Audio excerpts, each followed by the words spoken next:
नमस्कार मंडळी, तर स्वागत आहे तुमचं आणखी एका आपल्या नवीन ब्लॉगमध्ये। मित्रांनो, एक साधारण 3 ते 4 महिने झाले आपला एक सुद्धा व्हिडिओ आला नाही। आज तारीख आहे 16 जानेवारी 2025 आणि आज आपला नवीन ट्रॅक सुरुवात केलेली आहे आणि तो म्हणजे तुम्ही थंबनेलवरून तर ओळखलाच असणार की आपण कलावंतीन दुर्ग महाराजांच्या किल्ल्यांमधला सर्वात कठीण श्रेणीचा असणारा किल्ला, त्याच यादीमधला हा किल्ला एक आहे जो की कलावंतीन दुर्ग। आज या ठिकाणी आपण आलो आहोत। तर मित्रांनो, आपण आता आलेलो आहोत ठाकूरवाडी, जे कलावंतीन दुर्ग त्याच्या पायथ्याशी असणारा गाव ठाकूरवाडी गाव। या ठाकूरवाडी गावाच्या इथेच पुढे आल्याच्या नंतर हा बेस पॉईंट आहे। इथून तुम्ही गाडी वगैरे पार्क करू शकता, स्पेस भरपूर आहे मागच्या साईडला तुम्हाला। आता प्रश्न येतो की इथे तुम्ही जर काही ट्रॅकला येता तर तुम्ही कसं येणार। या ठिकाणी येण्यासाठी तुम्हाला पनवेलला यावं लागेल, कारण जवळची सिटी म्हणजे पनवेलच आहे। तुम्ही पनवेलला या, पनवेलवरून तुम्हाला ऑटो करा। तुम्ही जर काय तुम्ही डायरेक्ट ऑटो करून इथे ठाकूरवाडी बेस पॉईंटवरती येता तर तुम्हाला 300 ते 400 रुपयामध्ये तुम्हाला गाडी रिक्षा सोडेल, किंवा तुम्ही बसने सुद्धा येऊ शकता आणि गाडी पण घेऊन येऊ शकता।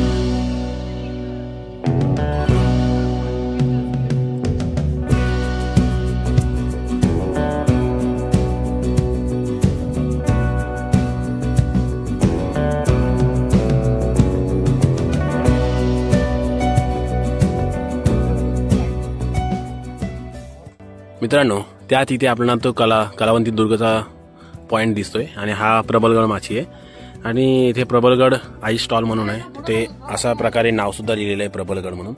तुम्ही जर काही येता तर हा एक बेस पॉईंट आहे। इथपर्यंत तुम्ही तुमच्या गाड्या घेऊन येऊ शकता, कार म्हणा, किंवा आहे थोडीफार जागा पार्किंग करण्यासाठी आहे।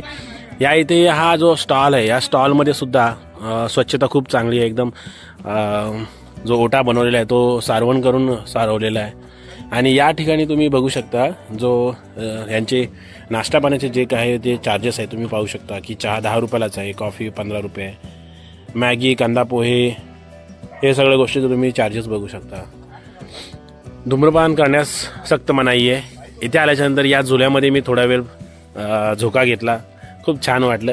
10 मिनिटं इथं विश्रांती केल्यानंतर आता पुढच्या प्रवासाला आम्ही सुरुवात करणार आहोत। तसं या किल्ल्यावरती आम्ही पहिल्यांदा येत आहोत आणि कमीत कमी ठाकूरवाडीचा जो बेस विलेज होता तिथपासून आम्ही एक 2.5 किलोमीटरपर्यंत चालत आम्ही वरती आलेलो आहोत। चालताना एवढं काही वाटलं नाही, चढण आहे पण चांगली वाट आहे। पण विचार हा प्रश्न पडला आहे की तिथे गेल्याच्या नंतर तिथल्या पायऱ्या बघून कशी फील होते ते त्याचाच मोठा प्रश्न पडलेला आहे आम्हाला। आपण तिथून आलो, तो बेस पॉईंट होता, गाड्या तिथपर्यंत येतात। त्याच्यानंतर तिथून चालत आल्याच्या नंतर ते पहा, तिथं तो सेकंड पॉईंट होता आणि त्या सेकंड पॉईंटच्या तिथे आपण झुला झुललो। त्यानंतर आम्ही इथे आलो, या दगडांवरती काही थोडे फोटोज वगैरे, पाणी वगैरे प्यायलो, थोडंसं कुरकुरे वगैरे असं काही स्नॅक्स खाल्लं।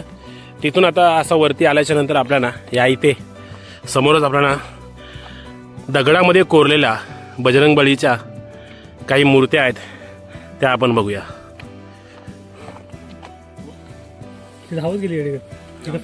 गणपती बाप्पाचा मूर्ती आहे आणि बजरंगबलीची मूर्ती दगडामध्ये कोरलेली आहे।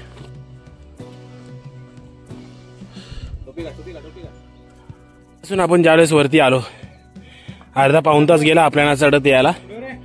भरपूर चढणीचा हा रस्ता आहे, दम भरपूर लागतो। इथे आल्याच्या नंतर मग सांगितले की इथेच थोडी वरती गुहा आहे, तर ती आपण गुहा बघू आणि मग पायऱ्या आपण चढायला जाऊया। तर आता आपण गुहेच्या इथे आलो, बघूया ही आतमध्ये गुहा किती आतमध्ये आहे ती। तर चल, लाईट घे। इथे हे गुफा 3 फूट हाईटची आहे आणि 3 फूट हाईट असल्यामुळं आपल्याला खूप वाकून जावं लागतंय। बघा तुम्ही, ओनव्या तर जाऊ शकत नाही, बसूनच चालावं लागतोय। हे कमीत इथून आपण इथून 5 ते 6 फूट आतमध्ये आलो आणि ह्याच्या पुढे पण हे कमीत 10 फूट आतमध्ये आहे। तर ही बसूनच चालावं लागतोय आपल्याला।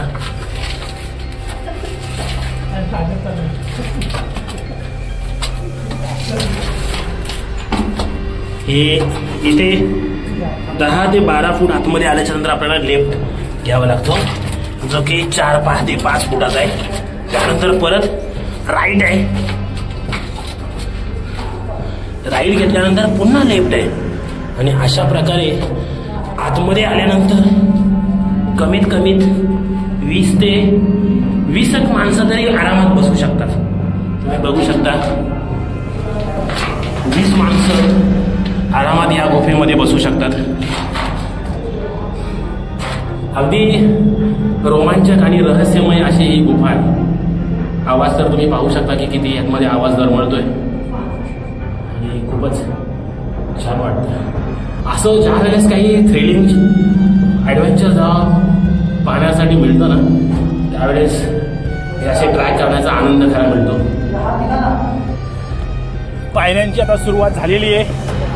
बघू शकता ही इथली एक पायरी ढासळून पडलेली आहे, त्यामुळे ही मोठी उंच 2 पायऱ्या पडलेल्या आहेत. त्यामुळे आता आपल्याला इकडून साईडने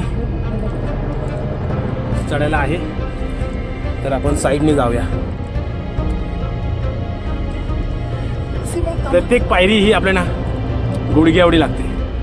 बघू शकता गुडघ्याला लागते पायरी.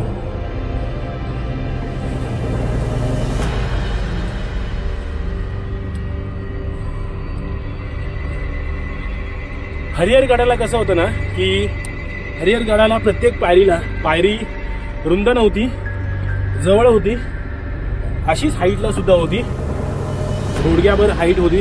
पण त्या पायऱ्यांना अशा गॅप बनवले होते जेणेकरून पकडून आपण वरती चढतो. पण या पायऱ्यांना तसं काही आपल्याला पाहायला मिळत नाही, परंतु इथल्या पायऱ्या आपल्याला भरपूर रुंद पाहायला मिळतात. सह्याद्रीमध्ये ट्रेक करण्याची मजाच वेगळी असते, कारण असे ॲडव्हेंचर थ्रिलिंग स्पॉट करताना खूप सांभाळून करावं लागतं, पण तेवढीच मजा सुद्धा येते. तुम्ही बघू शकता झिगझॅग स्टेपमध्ये ह्या पायऱ्या आहेत. काही पायऱ्या आता या छोट्या छोट्या होत चालल्यात. मित्र आता आपले थांबलेले तिथे. इथे ड्रोन असल्याची जरूरत होती. ड्रोनची कमी वाटते इथे. कलावतीन दुर्गाच्या पायऱ्या ज्या आहेत या मित्रांनो आपल्याला 85 अंशाच्या आपल्याला पाहायला मिळतात. हालाकी या पायऱ्यांवरती चढायला एवढं काही त्रासदायक वाटत नाहीये, पण एक मात्र सांगू शकतो की एका बाजूला भिंत आहे तर एका बाजूला खोल दरी आपल्याला पाहायला मिळते. तर इथे येता जाताना तुम्ही शिस्तीमध्ये येण्या जाण्याचं जर काही पालन केलं तर तुम्हाला तुमच्यासाठी योग्य आहे. अन्यथा एक जरी तुम्ही चूक केलात तर मृत्यूच्या पायाशी तुम्ही जाऊन पोहोचणार, एवढं बाकी नक्की आहे. आता हरिहरपेक्षा या पायऱ्या उभ्या तर नाही आहेत, हरिहरच्या एकदमच आपल्याला उभ्या पाहायला मिळतात. ह्या पण उभ्या आहेत, पण हरिहरच्या खूप भयानक वाटतात. मित्रांनो तुम्ही पाहू शकता की सह्याद्रीच्या कुशीमध्ये ज्यावेळेस आपण येतो त्यावेळेस सह्याद्रीची सुंदरता आपल्याला खूपच मनमोहक अशी वाटते, पण तेवढीच ज्यावेळेस आपण हे किल्ल्यांची सुळके पाहतो त्यावेळेस ते तितकेच भयानक व रांगणं आणि राखड असे आपल्याला पाहायला मिळतात.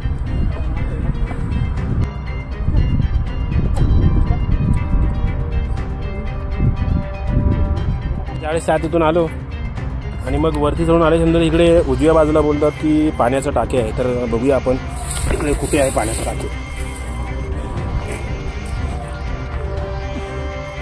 आहे नक्की खरं, पण जाण्यासाठी मार्ग मात्र खूप अवघड आहे. तुम्ही बघू शकता पिण्याचं पाणी आहे.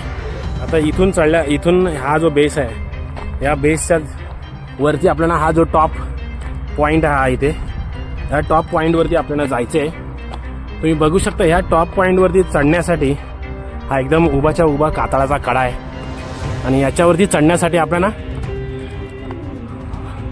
दोराची एक शिडी बनवलेली आहे आणि याच दोराच्या शिडीवरून आपल्याला वरती चढून जायचे.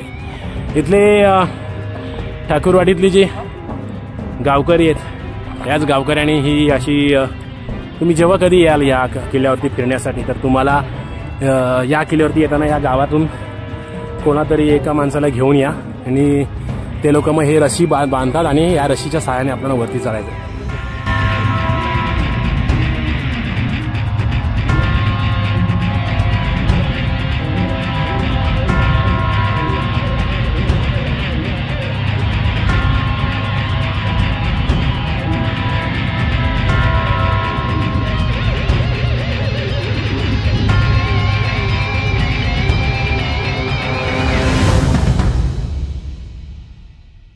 तर मित्रांनो फायनली आपण कलावंतीन दुर्ग या किल्ल्याच्या सर्वात उंच शिखरावरती महाराजांची आपल्याला मूर्ती सुद्धा इथे पाहायला मिळते।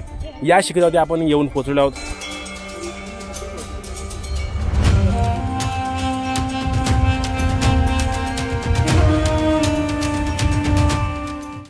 तर मित्रांनो आता आपण कलावंतीन दुर्ग हा किल्ला उतरायची आता आपण सुरुवात केलेली आहे। तर सूरज माझ्या मागेच आहे। आता ड्युएल अँगल मी चालू ठेवलेला आहे। आपल्याला तुम्हाला उतरताना पण मी सुद्धा दिसेल आणि पायऱ्या सुद्धा तुम्हाला पाहायला मिळतील। जेवढं व्हिडिओमध्ये रील्समध्ये पाहून आपल्याला भीती वाटते की खूप भयंकर अशा पायऱ्या एकदम उभ्याच्या उभ्या पाहायला मिळतात, पण ज्यावेळेस प्रत्यक्षामध्ये ज्यावेळेस आपण इथे येतो तर त्यावेळेस हे अनुभवायला मिळतं की ह्या पायऱ्या तर एकदम सरळ आहेत, त्यामुळं काही असं फील होत नाही। तर मित्रांनो फायनली आपला कलावंतीन दुर्गचा जो ट्रॅक होता तो पूर्णपणे पार पडला। त्याच्यानंतर आम्ही प्रबलगडावरती प्रबल माचीवरती गेलो होतो, पण खूप म्हणजे हालत खराब झाली। त्यामध्ये आमचा एक मित्र बाय मिस्टेक तो निघून आला, पण आम्हाला असं वाटलं की तो तिथेच हरवला, म्हणून आम्ही त्या टेन्शनमध्ये तिथे शोधत बसलो त्याला। त्यामुळे आम्हाला वेळ झाली। आता संध्याकाळचे 6 वाजून गेलेले आहेत आणि आम्ही आता म्हणजे ठाकूरवाडीच्या बेस पॉईंटवरती येऊन पोहोचलेलो आहेत। म्हणजे आम्ही पूर्णपणे किल्ला उतरलेलो आहोत, पण आम्हाला एवढा वेळ नसता लागला। पण हो, त्याच्यामध्ये तुम्हाला एक सांगेन की जर का तुम्ही कलावंतीन दुर्ग करत असाल आणि त्यानंतर तुम्ही जर काय प्रबलगडावरती जायचा विचार केला तर माझ्या मते मी तर सांगेन की नका जाऊ। तर अशा प्रकारे आपला हा ट्रॅक पूर्णपणे पार पडला। मित्रांनो व्हिडिओ जर काही आवडले असेल तर व्हिडिओला लाईक जरूर करा आणि जर का आपल्या चॅनलला सबस्क्राईब नसेल केला अशाच व्हिडिओ पाहण्यासाठी आपल्या चॅनलला सबस्क्राईब जरूर करा, बेल आयकनला प्रेस करा आणि तुमच्या मित्रांमध्ये जरूर शेअर करा। तर मित्रांनो भेटूया आपण पुढच्या व्हिडिओमध्ये। आतासाठी एवढंच, चला तर बाय।